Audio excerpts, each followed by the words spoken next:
Baka naman mapatawag tayo sa kongreso nito. Hindi naman. Di ba? Hindi naman siguro. Pero kung magpatawag sila, di ba? Siguro aatin ako kasi wala naman tayong ginagawang masama, di ba? It is about the reaction of the people sa mga nangyayari. Siyempre, public servant kayo. So, kung ano po, yung nakita ho namin, pwede naman siguro magkomento. Pero, wag niyo hong isipin na na pinipersonal kayo o yung mumurahin ba, di ba? Kasi yung iba talagang minumura na sila. Pero iba 'yon. So hindi tayo. Kumbaga parang reaction lang. Kumbaga ang nakalagay kasi dito noong nagsalita si Congressman Barbers, Vice President Sara Duterte impeach is people decision. Hindi ho kami naniniwala na taong bayan ang nagsasabi na i-impeach. Ano sabi ulit natin? Ang vice-pangulo. Sabi ni Representative Ace Barbers, Vice President Sara Duterte's impeachment is a people's decision. People's decision? Pero bakit galit na galit ang tao sa mga pumirma? Baliktad baliktad. Di ba? At saka ito yung congressman, si Congressman Uy ng Caloocan. Uy, kumakalat yung video niya na kapag hindi sila pumirma sa impeachment, wala silang budget. Malinaw na malinaw doon sa video na inilabas na napilitan silang pumirma. Ngayon, yung iba namang congressman, ipinagtatanggol nila yung mga sarili nila dahil nga, ano bang gagawin nila? Anong pipiliin nila? Magutom sa ayuda yung taong bayan o kunin na lang at pirmahan na lang to doon para sa impeachment? Oo nga. So malaking ano yun. So, siguro naman, di ba? Okay. Siguro naman, naiintindihan ni Congressman Barbers na mali yung mali yung sinasabi niya. Paano naging desisyon ng taong bayan yung impeachment nagrally nga. Yung taong bayan. Pare. For peace na tigilan ang impeachment dahil nga magulo yan. So paano mo ikaw? Ano? Sa tingin mo tama yung sinabi niya? Pare, doon pa lang siya. Pero feeling ko sa akin, siyempre palusot na lang yun. Palusot na lang yung utol. Wala namang, sino bang para lang ma-way, para lang, kumbaga, wag kayong, para kumalma yung tao, desisyon ng tao, hindi niya alam, na lalong mag-aalma dahil putan. Yes. At saka, inakusuhan kami pa yung nagmumura ka na. Hindi pa. Hindi ko na titigil sa replay mamaya. Nagmura ako. Kasi ganito Kasi sabi niya kasi, each signature for the impeachment is not a vote of the congressman, but the voice of the millions of Filipino we represent. Puta, buga ko. Paanong nangyari na millions? Kumbaga palang voice of millions Filipino.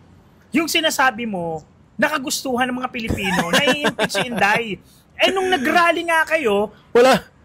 40,000 nga lang yung sinasabi ni Trillanes.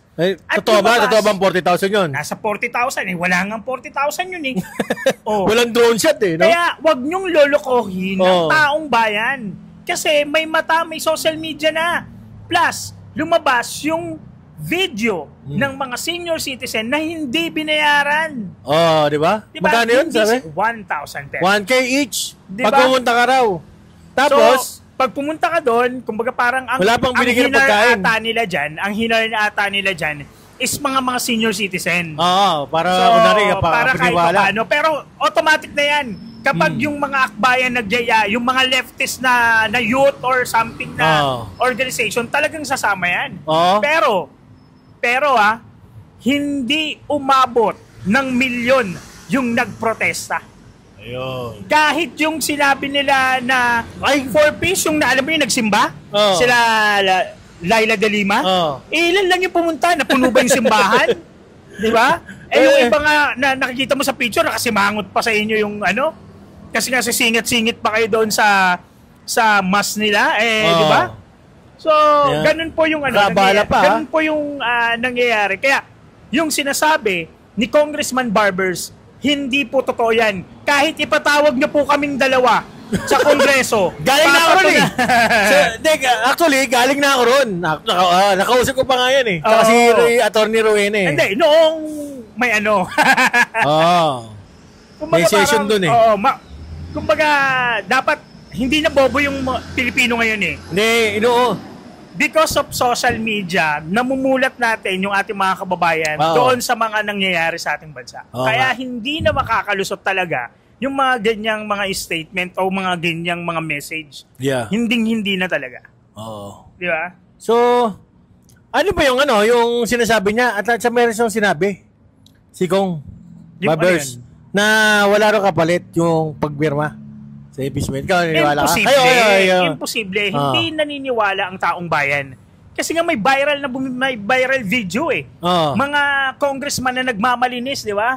Yung mga pumirma. Siyempre, kahit papano, para nga magkaroon ng ayuda ang city and municipality nyo, pipirma kayo. Di ba? Pero, kung prinsipyo ang pinag-uusapan dito at tinitingnan nyo yung naitulong sa inyo ng Vice President natin, siguro hindi kayo pipirma.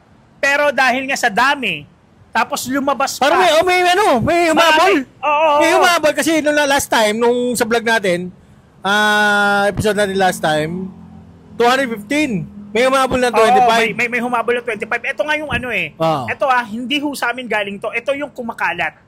So, question.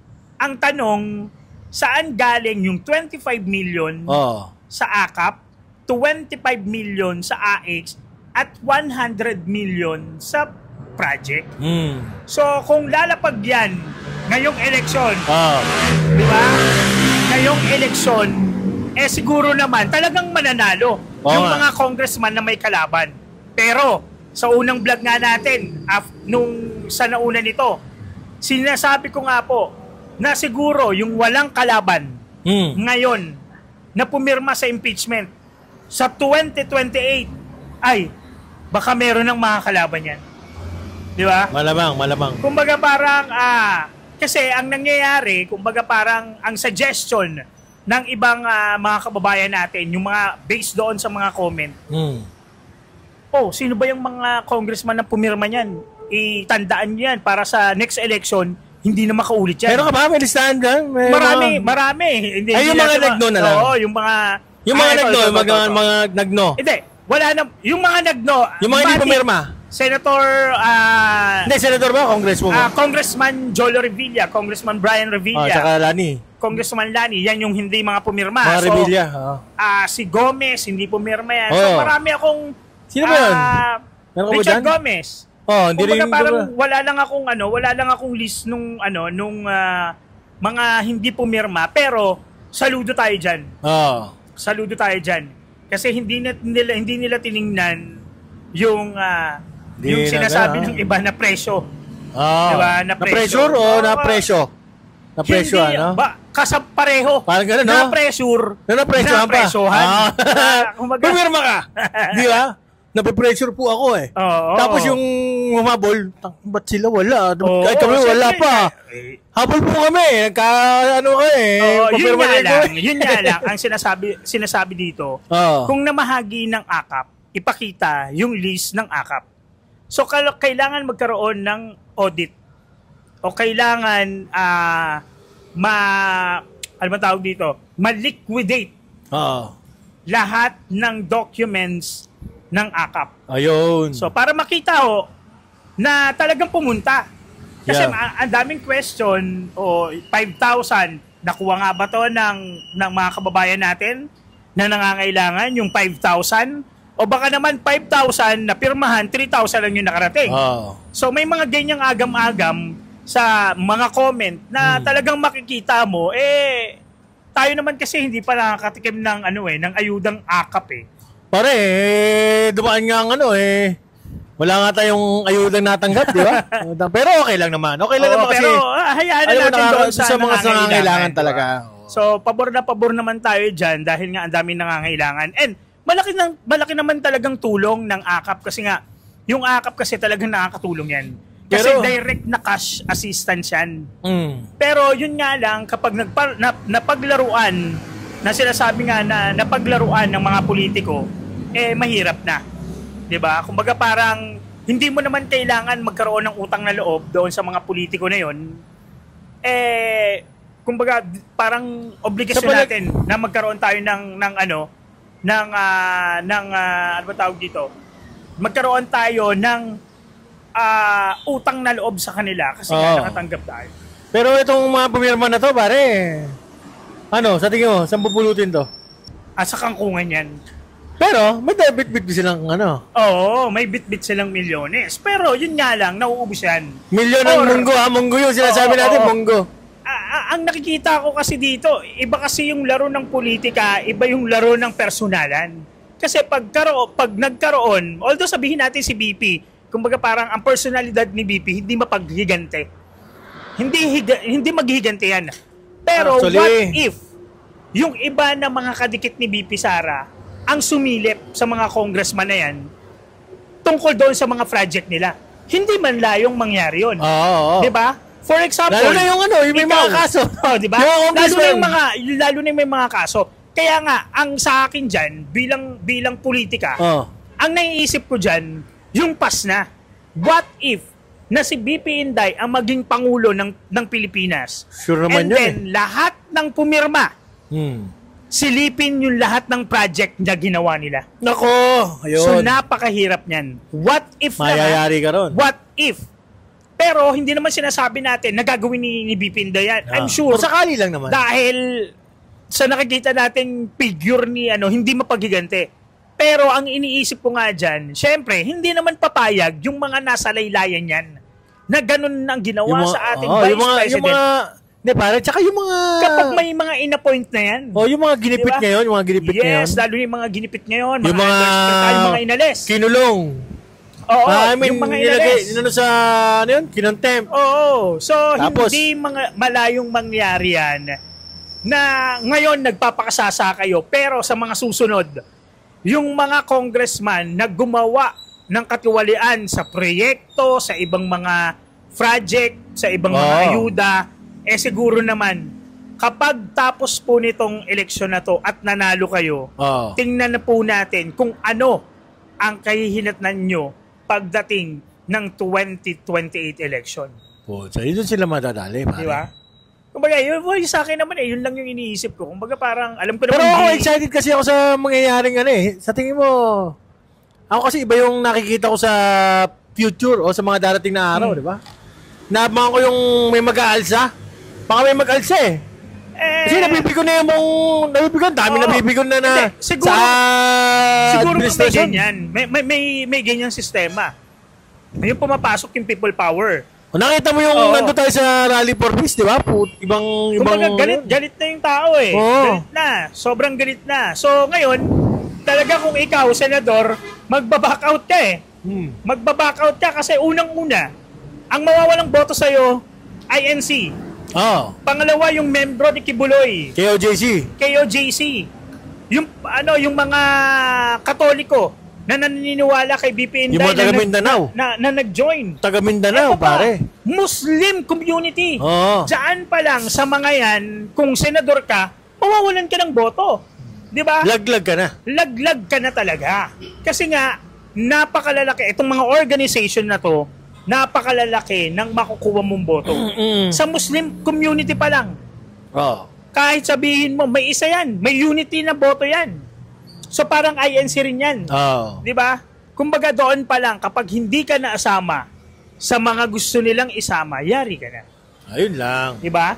Kasi ang nangyayari dyan, pagkakaintindi ko, yung mga branch of INC is magkakaiba yung dinadala nila. Kumbaga, hinahati nila. Hindi, may mga suggestions sila May suggestion magkaisa tayo.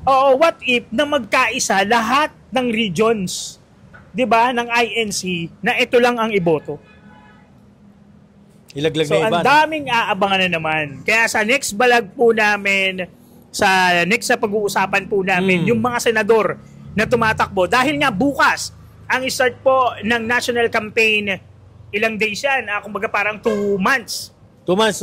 So, 2 buwan. February, March, April. 2 buwan po yan mga ngampanya. Kilatisin po natin yung mga senador, congressman, governor, vice governor, mayor, sangguniang panglungsod na tumatakbo po ngayong 2025. Mismo. Di ba? Saludo tayo doon sa mga politiko na talagang ginawa ang kanilang makakaya Tungkulin.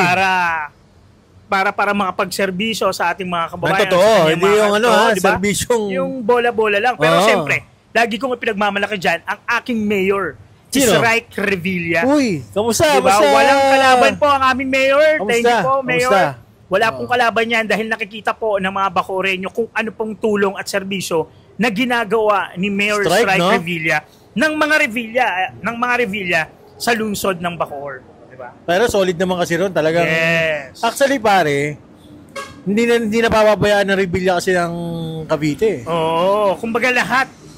Lalo na sa Parang District Bongo. 1, ha? Sa District 1 ni Jolo Revilla, Nakita ko kay... ni Congressman Oo, Jolo, oo. lahat ng priority project nandyan na. Nakita ko nga, nakikita ko sa sobrang mga... solid ni Congressman Jolo Oo Revilla nga. doon sa District 1. Meron na silang Cavite State University. Oo. Nagpatayo na ng hospital. Oo. Grabe tong congressman na to. Di- Kumbaga, kaya laging top 1. Parang ganun ba talaga Cavite, no? Solid, no? Solid at saka pinaka second largest vote na yan ha. Una Cebu. Cebu. Pangalawa to. Pangalawa Cavite? Oo. Ito solid. Paano kami sa ano? Dito sa NCR. Sa, NCR. hindi ko lang alam kung pangilan. Pangilan? So ayan, maraming salamat po sa lahat Yes. po na nag-subscribe at sa mga bago pong Kasi bago tayo, nag-like bago. at saka nag-subscribe Mga babae, po bago sa itong atin. channel namin, ha? Yung may luma na kasi, kami, kasama si Tito Potato, yan, si Maki, nawala yung channel namin. So, bago na ulit, no? Oo, patuloy lamang po na mag-subscribe sa aming channel B4D at talagang makakaasa po kayo na Yes. yung mga kwentuhan po namin Okay, ay may okay. laman. Anyways, ako Diba? pa niligas si Tapero. Ang atak po si Maki Atensyo. Ito po ang B4D. B4D.